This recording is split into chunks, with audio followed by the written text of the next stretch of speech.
is Denise Ho, singer and democracy activist from Hong Kong. The Vienna Declaration guarantees democracy and human rights. Yet in Hong Kong today, these are under serious attack. Last month, 2 million people walked in peaceful protests, fighting an extradition bill that would remove the firewall, protecting Hong Kong from interference of the Chinese government. Police shot rubber bullets and 150 tear gas bombs against unarmed protesters. Sorry, there is a point of order. I give the floor to China. Mr. Vice President, I'm asking for the floor to raise a point of order. The Hong Kong Special Administrative Region is a part of the People's Republic of China. Just now, this delegate of the so-called NGO, in her speech, mentioned Hong Kong side by side with China. This is an affront to the principle of One China and the principle of the UN Charter. I'd like to ask you, Mr. President, to urge her to use standardized UN formulation when referring to places.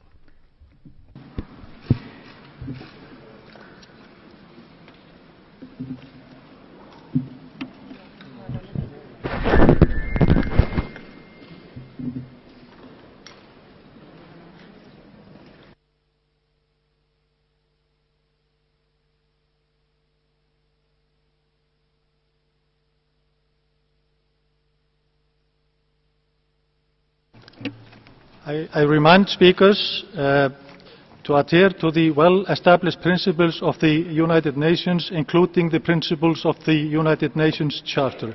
And I give the floor back to the speaker. Dozens were arrested. 4 people committed suicide as an ultimate cry of despair. This anger of Hong Kong has followed years of deceitful promises. Since the handover, we saw our autonomy slowly eroded. Disqualification of 6 lawmakers, kidnappings of booksellers and activists jailed are proof of China's tightening grip. Real universal suffrage is still non-existent. With a chief executive officer appointed and controlled by Beijing, China is preventing our democracy at all costs. Mr. President, the Sino-British Joint Declaration is a binding treaty registered with the UN. Yet after only 22 years, China is denying its obligations. The one country, two systems is nearing its death. Protests are still ongoing. There is a point of order. I give the floor to China.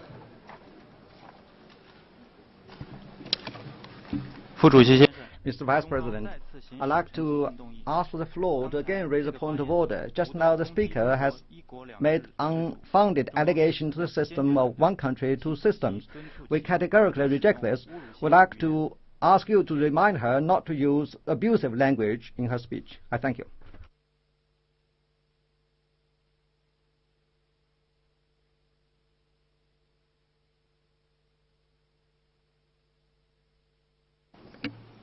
I please ask the Speaker to take note of the points made by China while I give back to her, the floor to her. Will the United Nations convene an urgent session to protect the people of Hong Kong?